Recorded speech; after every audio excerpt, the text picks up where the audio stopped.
Holidays-nale, adu namma GT Holidays da. GT Holidays, South India's #1 travel brand. You know you are special when you're with GT Holidays. Nemathi Property Management. Contact 7667008999. Vallalar பற்றி பேசினா அவர் சனாதனத்தின் உச்சங்கிறாரு. வள்ளுவர் வந்து சனாதனத்தை தூக்கி பிடித்தவருங்கிறாரு. அவர் படத்தை வந்து கலரை மாற்றுறது, தமிழ்நாடுன்னா தமிழகம் பயன்படுத்துங்க, அது நல்லதுங்கிறாரு. அப்புறம் வந்து தமிழ்நாட்டுக்கு வெள்ள நிவாரண நிதி கட்டல் வாங்கி தருவதுக்கு உங்களுக்கு வக்கீலை வழியில்லை சொன்னோம்னா வந்து தேவையில்லாத வார்த்தை. எல்லை மீறுதல் நினைக்கிறீங்க? ஆமாம், நிச்சயமாக. தேடப்பட்டி சபாநாயகர் 91-96 ஆட்சி காலத்தில் எம்ஜிஆர் படத்திறப்பு விழாவில் சசிகலா அவர்கள் எம்எல்ஏ இல்லாமல் எம்பி இல்லாமல் எதுவும் இல்லாமல் சபாநாயகருக்கு பக்கத்திலே துணை சபாநாயகர் இருக்கையில் வந்து அமர்ந்தது. நீங்கள் ஏன் அடிச்சிங்கன்னு கேட்டால் அவன் என்னை திட்டினா இல்லை என்னை கத்தியில் குற்றம் வந்தான்னு சொல்லுவீங்க. அதானே குற்றம். இப்போ குற்றச்செயலை தூண்டியது யார்? அப்படி பார்க்க போனால் ஆர்.என். ரவி தான். சபாநாயகர் தவறு செய்து விட்டார்.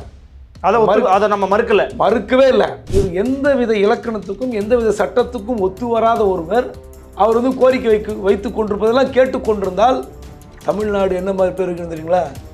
சங்கி நடந்து வைக்கணும். சங்கி நடந்து வைக்கணும், வேறு வழி இல்லை. எங்கள் வரிப்பணம் என்று கேட்பது தவறு என்று பேசிய மோடியினுடைய வார்த்தையை தான் கனிமொழி எம்பி அவர்கள் போட்டுக்கொண்டு வெளிப்படுத்தினார். குஜராத்து நீ 60,000 கோடி கொடுக்குற, நாங்கள் பிச்சை எடுக்கணுமான்னு கேட்டது. அப்போ முதலமைச்சராக இருக்கும்போது மோடிக்கு ஒரு கொள்கை, பிரதமராக இருக்கும்போது இந்திய ஒற்றுமை என்ற ஒரு கொள்கை. இந்த மாதிரி பாரத்னு 5 கொடுத்தீங்களே, சரண் சிங் கொடுத்தீங்களே, இந்த சரண் சிங் எது கொடுத்தீங்க? இந்தியா கூட்டணியில் இருக்கிற சரண் சிங்குடைய பேரன் ஜெயந்த் சிங், அவர் உங்கள் கட்சி கூட்டம் தெரியுங்க, ராஷ்டிரியலோம் தெரியல. ஒரு விருது கொடுத்ததுக்காக கூட்டணி பிரிக்கிற சக்தியை கையாளுகிற ஒரு மட்டமான சிந்தனையை வைத்துக் கொண்டிருக்கிற பாஜகவுக்கு நீங்கள் எதை பற்றி பேசுவீங்க? ஓபிஎஸ் போகவே இல்லைன்னு ஒரு கேள்விப்பட்டேன் சார். நீங்கள் தினத்தந்தி செய்தி எடுத்து ஒரு 3 நாள் செய்தி எடுத்து கிளிப்பிங் போடுங்க. நட்டா தமிழகம் வருகை, ஓபிஎஸ் சந்திக்க போகிறார் அப்படின்னு 3 நாள் செய்தி வந்து. ஆமாம் சார். ஏன் சந்திக்கல? மேடையில் ஏற்றல.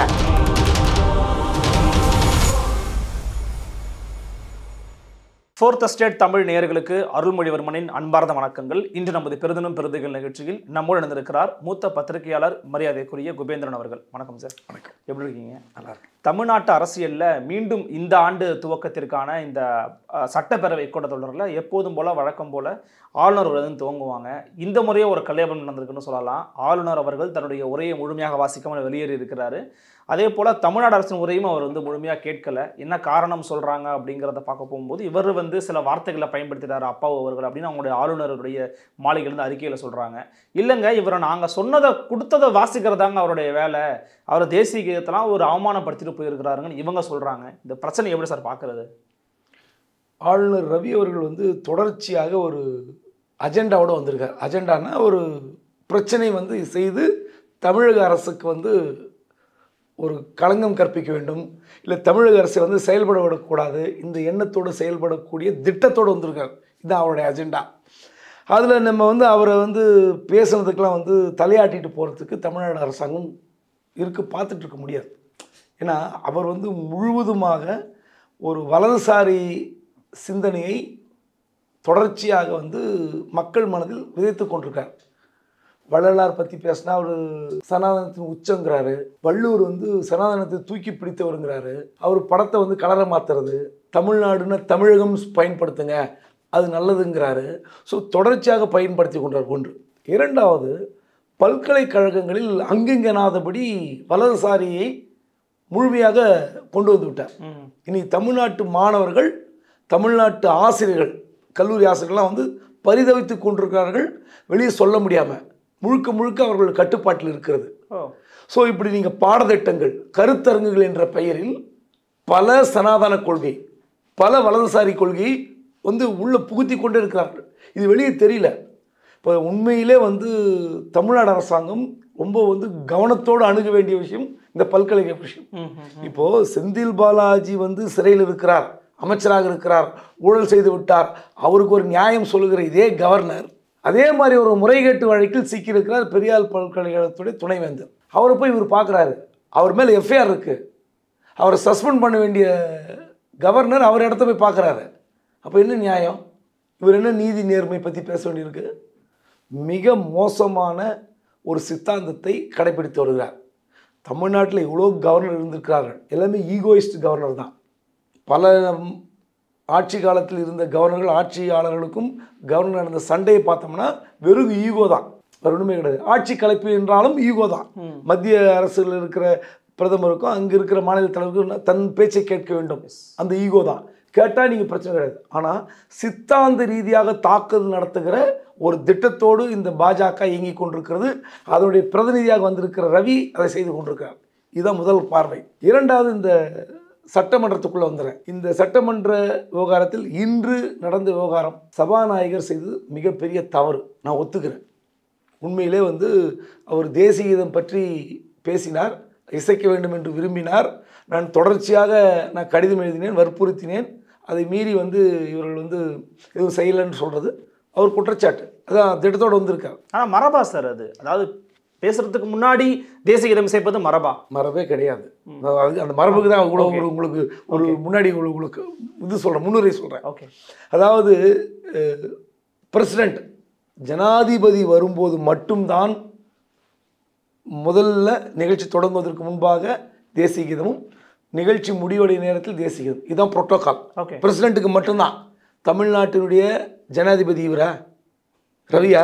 இல்லை. ஜனாதிபதினு இவர் நினச்சிக்கிறாரா? இல்லை என்ன ஜனாதிபதியுமே நடத்துங்கன்னு கேட்குறாரா? அதாவது மிகப்பெரிய மோசமான முன்னுதாரணம் ரவி செய்வது. ஆனால் அதுக்கு பதிலாக இவர் சபாநாயகர் பேசும்போது அப்பா அவர்கள் சாவர்கர் வழியில் கோட்ஸே வழியில் வந்தவர்கள் நாங்கள் அல்ல அப்படின்ற டோனில் பேசுவதும், அப்புறம் தமிழ்நாட்டுக்கு வெள்ள நிவாரண நிதி கட்டல் வாங்கி தரதுக்கு உங்களுக்கு வக்கீலை வழி இல்லைன்னு சொன்னதும்லாம் தேவையில்லாத வார்த்தை. எல்லை மீறிட்டாருன்னு நினைக்கிறீங்க? ஆமாம், நிச்சயமாக அவர் உள்ளே இருக்கிற அந்த எமோஷ்னலை அடிச்சு வெளியே வந்துருச்சு. ஏன்னா அவர் தேசிய கீதம் இசைக்கப்படவில்லை, நான் உரையை வாசிக்க முடியல, உக்காந்துட்டார். உக்காந்த பிறகு இவர் கம்ப்யூட்டரை திறந்து படிக்க ஆரம்பிச்சிட்டார் லேப்டாப்பில். அதன் பிறகு முடிக்கும்போது இவர் உக்காந்துட்டு அவை முன்னவர் எழுந்திருக்கிறார். அவை முன்னவர் சபாநாயகர் சொல்லும்போது அது துரைமுருகன் பேசியிருந்தால் தப்பு கிடையாது. ஓகே. இப்படி தேசிய கீதம் இசைக்க வேண்டும் என்று நேற்று நைட்டு சொன்னார். ஏதோ திட்டத்தோடு இருக்காருன்னு தெரியும். ஆனால் முழுமையாக உட்காந்து கேட்டார், படிக்கலாம்னு முழுமையாக உட்காந்து கேட்டார். ஒரு நன்றின்னா ஒரு வாக் அவுட் பண்ணியிருப்பார், போயிருப்பார், முடிஞ்சு போயிருக்கும். இப்போ தேவையில்லாமல் ஒரு பக்கம் அறிக்கை சபாநாயகர் இப்படி பேசி தவறுன்னு அவர் ஒரு அறிக்கை விட, இப்போ மரபை யார் மீறியதுன்னு ஒரு விவாதம் நீ கிளம்ப. இன்றைக்கி எல்லா டிவி மீடியாவும் இதுதான் ஓடும்.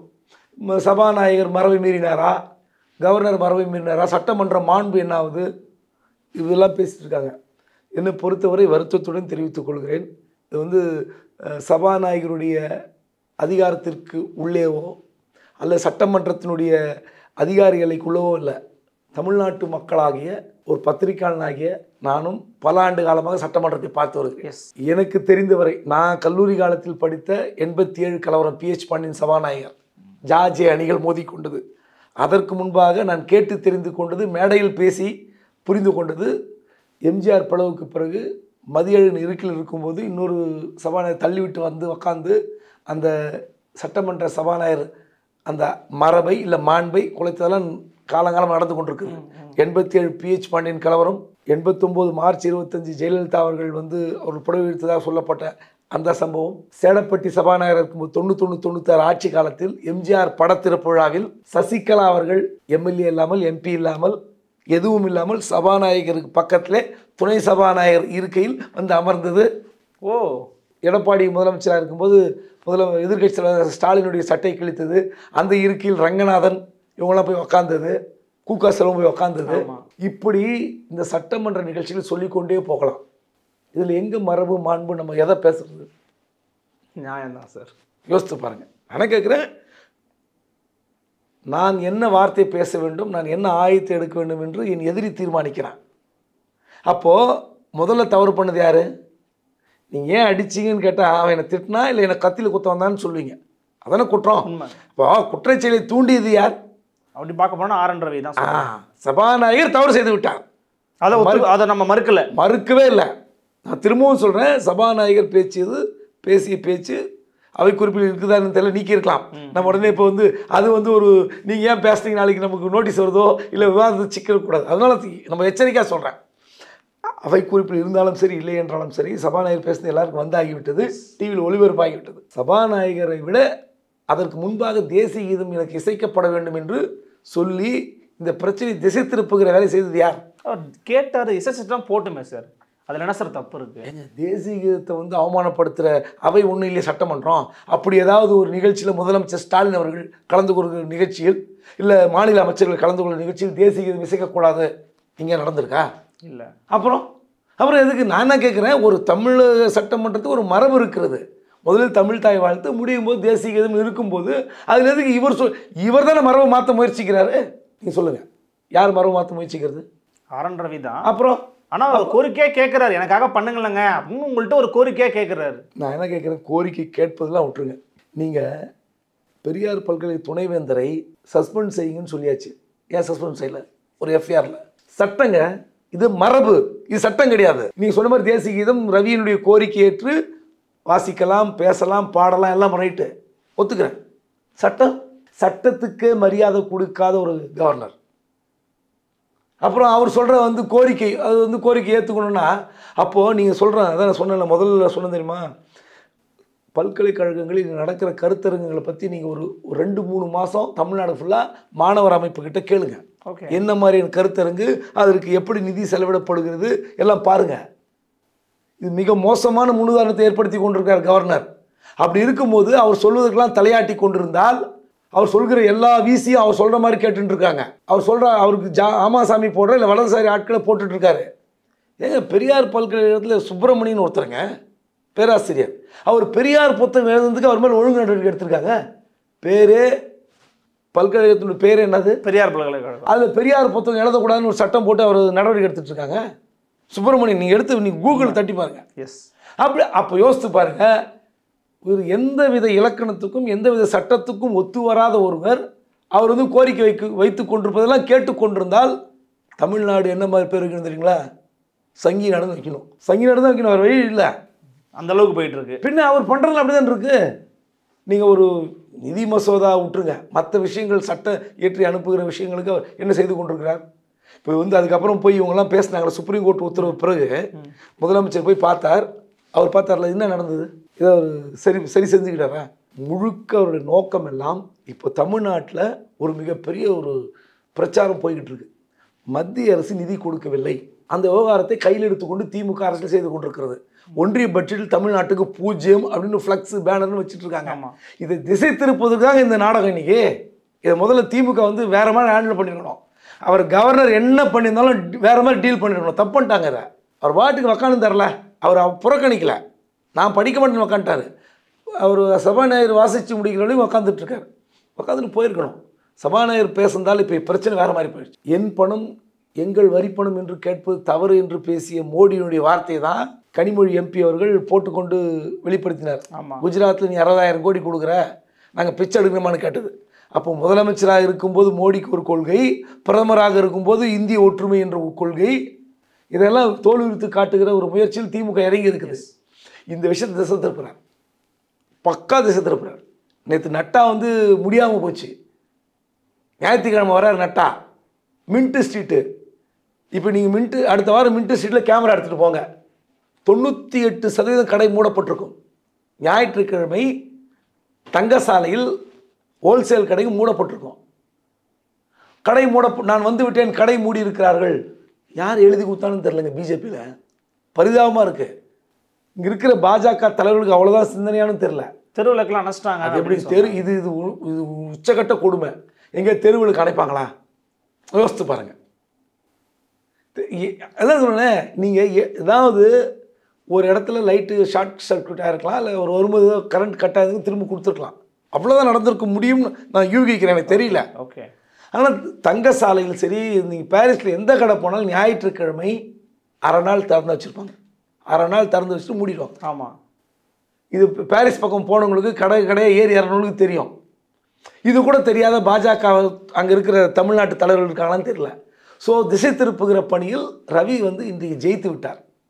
இதுதான் என்னுடைய பதில். இதில் நயினார் நாகேந்திரன் வெளியில் வந்த பிறகு என்ன சொல்கிறாரு அப்படின்னா, இவங்க சைடு நம்மளுடைய சட்டமன்றத்தில் நாங்கள் வந்து அமைதியாக உட்காந்துட்டு இருந்தது காரணமே நாங்களாவது மரபை பின்பற்றணும் தான். அப்பா அவர்கள் முழுமையாக மாண்பை வந்து பின்பற்றவே இல்லை. அவர் எவ்வளோ நாங்கள் உட்காந்துக்கிட்டு இருப்பார், அதனால் அவர் எஞ்சி போய்ட்டு தப்பே கிடையாது அப்படின்னு சொல்லி பேசுகிறாங்க. நான் முதல்ல உங்களுக்கு சொல்லிட்டேன், சபாநாயகர் ஒரு படி மேலே போயிட்டார். அவர் வந்து சட்டமன்ற உறுப்பினர் போலவோ அல்லது ஒரு அமைச்சர் பாரு டக்குன்னு எமோஷன் ஆகிட்டார். அந்த எமோஷனை தவிர்த்திருக்க வேண்டும். அவர் வந்து போய் ஏங்க ஆளுநர் உரைக்கு போய் பத்திரிக்கை வச்சு கூப்பிட்டது யார்? இதே சபாநாயகர் அப்பாவை தான் போய் கூப்பிட்ருக்காரு. அவர் தானே கூப்பிட்ருக்காரு. உங்களை மதித்து கூப்பிட்றாருல. எங்கே மாண்பு உங்களுக்கு? நீங்கள் தானே ஒரு பிரச்சனை கிளப்புறீங்க. அந்த பிரச்சனைக்கு அவர் எமோஷனல் ஆகிட்டார். அந்த எமோஷனுக்கு என்ன காரணம்? அடிப்படை காரணம் என்ன? ஆதாரம் என்ன? அவர் தானே. இதனால் அவர் பாஜக சட்டமன்றத்தில் நயனா நாகேந்திரன் சொல்கிறதுல நமக்கு உடன்பாடு இல்லை இருக்குன்றதுல விஷயம் விட்டுருவோம். நீங்கள் தேசிய கீதம் எங்கே தமிழ்நாடு அரசு அவமதிச்சது? இன்னைக்கு இந்தியா ஃபுல்லாக எப்படி கொண்டு போவாங்க தெரியுங்களா? தேசிய கீதத்தை தமிழ்நாடு சட்டமன்றம் அவமதித்ததுன்னு ஒன்று போவாங்க. அடுத்து தேவையில்லாமல் சாவர்கர், நாதுராம் கோட்ஸே பேச்செல்லாம் கொண்டு வந்துட்டாங்கன்னு கொண்டு வருவாங்க. அதுக்கு இடம் கொடுக்க வைத்தது ஆர்.என். ரவி. அதை முதல்ல உணரணும். இதுதான் மக்கள்கிட்ட போய் திமுக சேர்க்கணும். முழுமையான விஷயத்தை போய் சேர்க்கணும். அது பாதியாக போய் சேர்த்துச்சுன்னா திமுக மேலே தான் பேக் ஃபயர் ஆகுன்றீங்க. நிச்சயமா அது இப்போ என்ன ஆகும்னா, இப்போ எல்லாம் சேர்ந்து இப்போ வெளியே எடப்பாடி பழனிசாமி கிட்ட கேட்குறாங்க, எதிர்கட்சி தலைவர். அது எங்களுக்கு பிரச்சனை இல்லைங்க, அது அரசுக்கும் அங்கே ஆளுநருக்கு இருக்கிற பிரச்சனைங்க அப்படின்ட்டாரு. அரசுக்கும் சபாநாயகருக்கும் கவர்னருக்கும் 3 பேருக்கு இடையில பிரச்சனை. ஏன்னா மரபை ஒரு ஃபாலோ பண்ணுறல. எங்கள் துணைத் தலைவர் உதயகுமார், அவரை போடுங்கன்னா ஓபிஎஸ் பக்கத்தில் உட்காரு. எந்த மாதிரி இடத்துல எப்படி நுழைக்கிறாங்க பாருங்கள். ஸோ இப்போ என்ன பிரச்சனைனா, இது நம்ம 2 பேருக்கு பக்கத்து வீட்டில் சண்டை நடக்கும், நம்ம 2 பேர் அடிச்சுப்போம். அது காலங்காலமாக இருக்கிற பிரச்சனை. ஆனால் நம்மளுடைய பொது பிரச்சனை, ஒரு சாக்கடை அடைச்சிக்கிச்சு, இல்லை தண்ணி வரல, இல்லை ஏதோ ஒரு பிரச்சனைனா, அப்போது நம்ம 2 பேர் சண்டை போட்டுருந்தா பிரச்சனை தீருமா? தீராது. இது பொது பிரச்சனை. பொது பிரச்சனைக்கு என்ன மாதிரியான கொள்கை வேணும்? அதை நான் சொன்னேன். நான் 70 உங்களுக்கு பட்டியலிட்டேன். இந்த மரபு மாண்பெல்லாம் பேசிக்கலாம், வெளியே பேசிக்கலாம். எந்த காலகட்டத்திலும் காப்பாற்றப்பட்டதும் இல்லை. அது உரிய மரியாதை கொடுத்து நடத்திய ஆட்சியாளரும் இல்லை. அப்படி தான் நம்ம பார்க்க வேண்டியிருக்கு. நேற்று நீங்கள் சொன்னதே போல் ஜேபி நட்டா சென்னைக்கு தமிழ்நாட்டுக்கு வந்திருக்கிறாரு. குறிப்பாக அவர் பேசும்போது இந்த இந்தியா கூட்டணி அப்படிங்கிறது வாரிசுகளுக்காக, அவர்களை சேர்த்து வச்ச சொத்துக்களை பாதுகாப்பதற்காக போடப்பட்ட ஒரு கூட்டணி தான் அப்படின்னு பேசியிருக்கிறாரு. எண்மண் எண் மக்கள் யாத்திரையை அண்ணாமலை ஒரு பக்கம் முடிக்கிற தருவாயில் இருக்கிறாரு. அதுக்குடைய ஒரு பிரம்மாண்டமான ஒரு பொதுக்கூட்டம் தான் சொல்லி அவர் பேசியிருக்காரு. நீங்கள் எப்படி பார்க்குறீங்க? ரெஸ்பான்ஸ் எப்படி நினைக்கிறீங்க? மக்கள் கூட்டத்தை நம்பிலாம் நம்ம ஒன்றும் பேச முடியாது. அது கூட்டம் கூடும் எல்லாம் பண்ணுறாங்க. சமீபத்தில் என்னுடைய சொந்த ஊர் குடியாத்தம், அந்த ஊரில் அண்ணாமலை அவர்கள் இப்போ 2-3 தினங்களுக்கு முன்பு வந்தார். அது ஒரு செய்தி வந்திருக்கு, நான் உங்களுக்கு அப்புறம் காட்டுறேன். நீங்கள் ஒன்றா ஸ்க்ரீன்ஷாட் கூட எடுத்து. ஓகே. குடியாத்தம் நகைக்கடையில் அண்ணாமலை வருகைக்காக லட்சக்கணக்கில் பணம் வசூல், ஏதோ 10 லட்சம் 20 லட்சம் போட்டிருக்காங்க, தொகையும் போட்டிருக்காங்க. அந்த தொகையை செலவு செய்து பங்கு பிரிப்பில் தகராறுன்னு போட்டிருக்காங்க. யார்?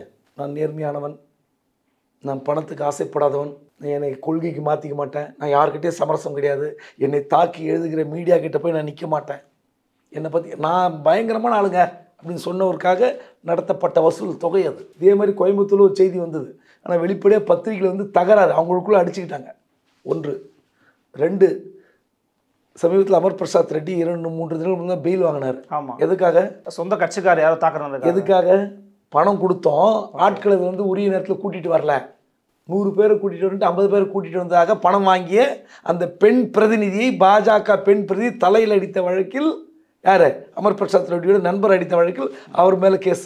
அப்போது நீங்கள் பணம் கொடுத்து கூட்டிகிட்டு வர்றதும் உங்கள் கூட்டத்துக்கு பணம் வசூல் பண்ணுறதும் பளிச்சுன்னு தெரியுதா? அம்பலமாக இருக்குது. 1. இந்த கூட்டத்தை நம்பி பேசுகிற விஷயத்தை விட்டுருவோம்.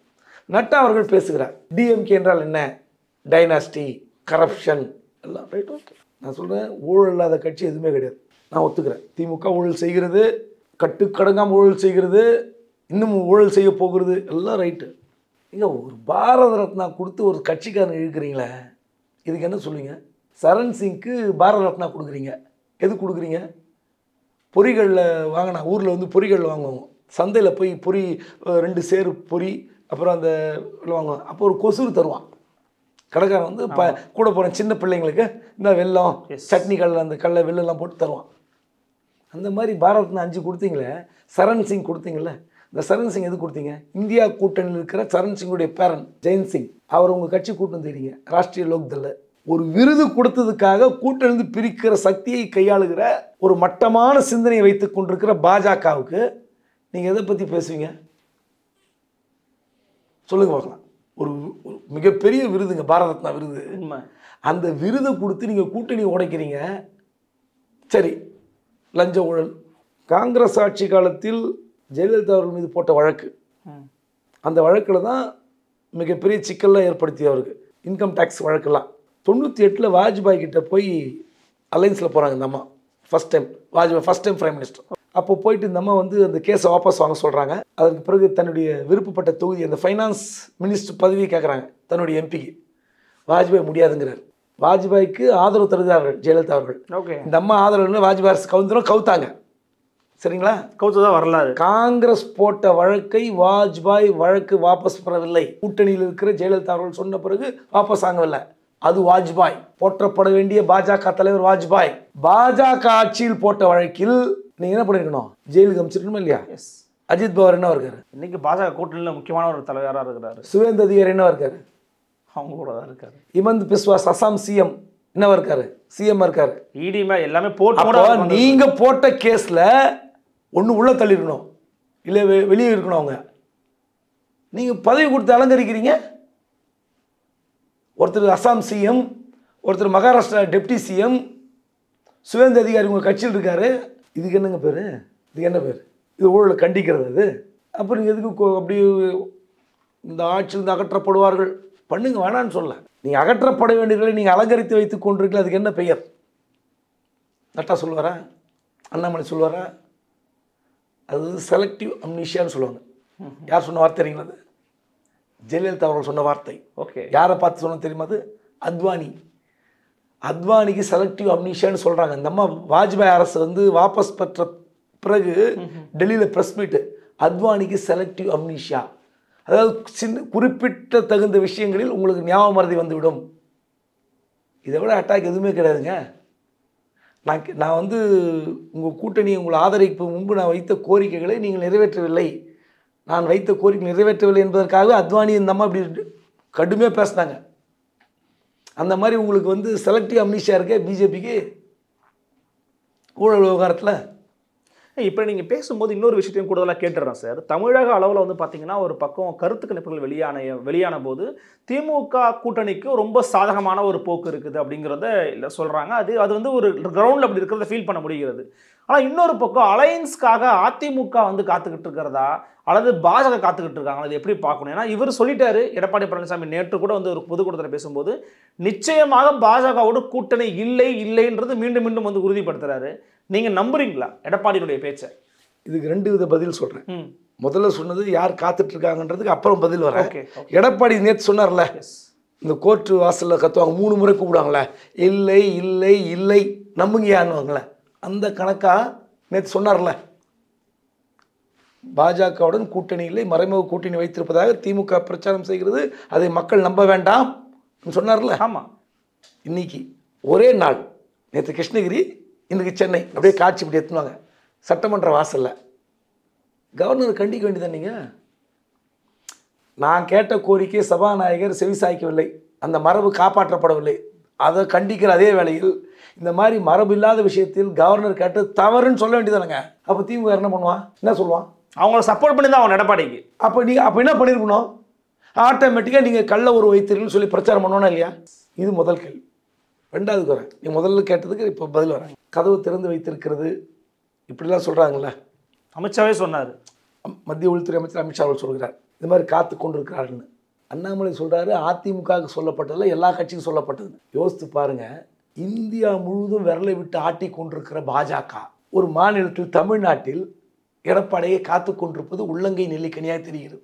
அதனுடைய உச்சகட்டமாகத்தான் நேற்று தங்கசாலை நடந்த அந்த நட்டா கலந்து கொண்ட நிகழ்ச்சியில் Ravi Pachamuthu, IJK, John Pandian, AC Shanmugam, Arjun Sampath, Hindu Makkal Katchi, இவங்களெல்லாம் மேடையில் ஏற்றினார். ஓபிஎஸ் ஏற்றினாரா? ஓபிஎஸ் போகவே இல்லைன்னு ஒரு கேள்விப்பட்டேன் சார். நீங்கள் தினத்தந்தி செய்தி எடுத்து ஒரு 3 நாள் செய்தி எடுத்து கிளிப்பிங் போடுங்க, நட்டா தமிழகம் வருகை, ஓபிஎஸ் சந்திக்க போகிறார் அப்படின்னு 3 நாள் செய்தி வந்து. ஆமாம் சார். ஏன் சந்திக்கல? மேடையில் ஏற்றல. அதாவது என்ன அர்த்தம்னா, கதவு திறந்து வைத்து கொண்டிருப்பது மட்டுமல்ல, உங்களுக்காக எங்களை வலிந்து ஆதரிக்கிற ஓபிஎஸ்ஐ மேடையில் ஏற்றல. சரி பரவாயில்ல, லீ மெரிடியன் ஹோட்டலில் ரூம் அவருக்கு, அங்கே மீட்டிங் தங்கசாலை முடித்து விட்ட பிறகு அவர் அங்கிருந்து ஏர்போர்ட் போகும்போது கான்வாய் வந்து லீ மெரிடியில் டின்னர் முடிச்சுக்கிட்டு ஏர்போர்ட் போகிறதா பிளான், ஆஸ் பர் ஷெடியூல். நீங்கள் விசாரிச்சுக்கலாம், ஓகே, எங்கே வேணால் விசாரிச்சுக்கலாம், பாஜகவில் விசாரிச்சுக்கலாம், சென்ட்ரல் இன்டெலிஜென்ஸில் விசாரிச்சுக்கலாம், லோக்கல் போலீஸில் விசாரிச்சுக்கலாம். அந்த லீ மெரிடியன் அருகே ஓபிஎஸ் காத்திருக்கிறார் என்ற தகவல் அவருக்கு போகுது. எடப்பாடி கோபித்துக் கொள்ள போகிறார். இதை ஒருவேளை நம்ம ஏதாவது பிரச்சனையாகி எடப்பாடி வர்றது நம்ம தடுத்துட்டு போகிறோம்னு சொல்லி நேராக ஏர்போர்ட் போயிட்டாருங்க. செக் பண்ணிங்க நீங்கள், ஓகே, விசாரித்து போடுங்க. பார்த்தீங்களா, ஒரு மாநில கட்சி அவர் வழிக்கு கொண்டு வரதுக்கு எத்தனையோ தகுடு தந்திரங்கள் செய்யக்கூடிய வல்லமைப்படுத்த கட்சி, அந்த கட்சியை வந்து ஏங்கி கொண்டிருக்கிறது. எடப்பாடி சொல்கிறாருன்னு ஓபிஎஸ் மேடை ஏத்தில் ஏர்போர்ட்டில் சந்திக்கலாம், லீவ் மேடையில் சந்திக்கலாம், எதுவுமே சந்திக்கலையே. நாங்கள் கூட்டணியில் இருப்போம் இருப்போம் இருப்போம் இருப்போம்னு சொல்லுகிற ஓபிஎஸ்ஸை ஏற்றவே இல்லைங்க, சந்திக்கவே இல்லைங்க. இதை விட என்ன உங்களுக்கு பதில் வேணும்? அப்போ எடப்பாடிக்காக தான் காத்துக்கிட்டு இருக்கு பாஜகங்கிறதா உண்மையான நிலவரங்கிறீங்க. கடைசி அதாவது அண்ணாமலைக்கு ஒரே ஒரு நோக்கம், அதிமுக இருக்கக்கூடாது. அதோட நோக்கம் நிறைவேறி கொண்டிருக்கிறது. ஆனால் அமித்ஷாவுக்கு நோக்கம் வந்து அப்படி இல்லை. தமிழ்நாட்டில் எப்படியாவது பாஜக 2-3 இடங்களில் வெற்றி பெற வேண்டும் என்றால் ஒரு வலிமையான கூட்டணி வேண்டும், அதிமுக வேண்டும். அதிமுக வந்தால் நிச்சயமாக ஒரு 7-8 தொகுதிகள் அந்த கூட்டணிக்கு கிடைக்கும். குறிப்பாக பாஜகவுக்கு 2 இடமாவது கிடைக்கும். கன்னியாகுமரி, கோவை, இல்லை வேலூர், இல்லை ராமநாதபுரம். கண்டிப்பாக ராமநாதபுரம்லாம் வந்து நயனார் போட்டிட்டு 3.5-3.25 லட்சம் ஓட்டு வாங்கியிருக்காரு. கண்டிப்பாக அந்த இடத்துல அதிமுக இருந்தால் பிரமாதமான வெற்றி கிடைக்கும். அதை தடுத்து விட்டார்கள் என்ற ஏக்கம் வந்து மத்திய உள்துறை அமைச்சர் அமித்ஷா அவர்களுக்கு இருக்கிறது. இதை வைத்து கொண்டு பார்க்கும்போது எடப்பாடிக்காக காத்து கொண்டிருப்பது பாஜக. ஸோ பாஜக எடப்பாடி காத்தே இல்லைங்கிறீங்க. இல்லையா, அவர் நேற்று சொல்லிட்டாரே, என்ன நம்புங்க அப்படின்னு திட்டவட்டமாக சொல்கிறாரு. திமுக செய்வது பொய் பிரச்சாரம்ன்றாரு. இது எந்த வகையிலேயாவது திமுகவுக்கு நெருக்கடியாக உருமாறுமா சார்? திமுக கூட்டணி கட்சிக்கு நெருக்கடியாக உருமாறுமா? ஒன்றும் நடக்காது. அதாவது எடப்பாடிக்கு வந்து ஒரு பெரிய ஆச்சரியம் என்னவென்றால், ஏமாற்றம் என்னவென்றால், நம்ம வந்து பாஜக கூட்டணி திறந்து விட்டு வந்தால் ஏதாவது திமுக கூட்டணி சலசலப்பு வரும். ஆப்ஷன் தானே சார் இது திமுக கூட்டணி கட்சிகளுக்கு. அதிமுக இதெல்லாம் பேசலாங்க. இப்போ நீங்கள் கவர்னர் எதிர்க்கலையே, கவர்னர் நீங்கள் எதிர்த்துருக்கலாமே. குறைஞ்சபட்சம் நீங்கள் வந்து நேற்று சொல்கிற திட்டவட்டம் வந்து கவர்னர் எதிர்த்துருக்கலாமே.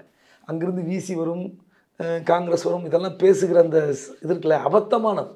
அவங்களுக்கு தெரியும் இந்த நேரத்தில் நம்ம போனோம்னா கெட்டு போயிடும் காரியம், மைனாரிட்டி ஓட்டு சுத்தமாக கிடைக்காது. அப்படி இருக்கும்போது எடப்பாடி அவர்கள் பாஜக கூட்டணியில் சேர்ந்து விட்டால் நிச்சயமாக அவங்களுக்கு தான் சாதகம், திமுக நெருக்கடி. அப்போ தான் நெருக்கடி. இப்போ பிரிந்து கிடப்பதால் திமுக வந்து சொன்ன மாதிரி கருத்து கணிப்பு அந்த மாதிரி 39 இடங்களில் தமிழ்நாட்டில் குறைஞ்சபட்சம் 37-38 இடங்கள். ஒரு இடங்கள் ஒன்றா இவங்க போடுகிற வேட்பாளரை வைத்து, இல்லை 2-3 இடங்களில் சிக்கல் வருவது வாய்ப்பு இருக்குது. வந்து இவங்க திமுக போடுகிற வேட்பாளர், குறிப்பாக சிவகங்கை கார்த்திக் சிதம்பரம் அங்கே போட்டால் திமுக வேலை செய்ய மாட்டான். கார்த்திக் சிதம்பரம் நான் வந்து கொஞ்சம் அதிகமாக பேசுகிறேன்னு கூட நீங்கள் சொல்லலாம். திமுக தொண்டர்களும் சாஷ்டாங்கமாக கால் விழுந்து மன்னிப்பு கேட்டால் தான் அது நடக்கும். அங்கே திமுகவை அந்த அளவுக்கு நோக்கடிச்சிருக்கார் கார்த்திக் சிதம்பரம். அதை விட நேற்று கூட பேட்டி, நான் பேசிய பேச்சில் பின்வாங்க மாட்டேன், மோடிக்கு இணையான தலைவர் ராகுல் இல்லை என்பதை நான் திரும்ப வலியுறுத்துகிறேங்கிறார். பேசாமல் ஒரு பாஜக சேர்ந்துடலாம். யார்? கார்த்திக் சிதம்பரம். நீங்கள் அங்கே போய் கார்த்திக் சிதம்பரம் போட்டிங்கன்னா நிச்சயமாக தோக்கடிச்சுவாங்க. காங்கிரஸ்காரன் திமுக வேலை செய்யலாம்னு வச்சுங்களேன். இப்போ வந்து இந்த கருத்து கணிப்புலாம் 39 ஸ்வீப்புலாம் வருது.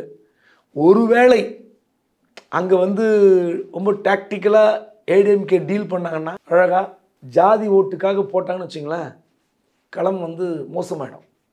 அது புரியுறவங்களுக்கு புரியும். ஓகே, நிச்சயமாக சார். தமிழகம் இந்திய அளவில் இருக்கக்கூடிய பல விதமான விஷயங்களை பற்றி உங்களுடைய கருத்துக்களை பகிர்ந்துக்கிட்டீங்க. மிக்க நன்றி. நன்றி. உங்களை மீண்டும் ஒரு சிறப்பு நேரங்கள் சந்திக்கலாம். நன்றி, வணக்கம்.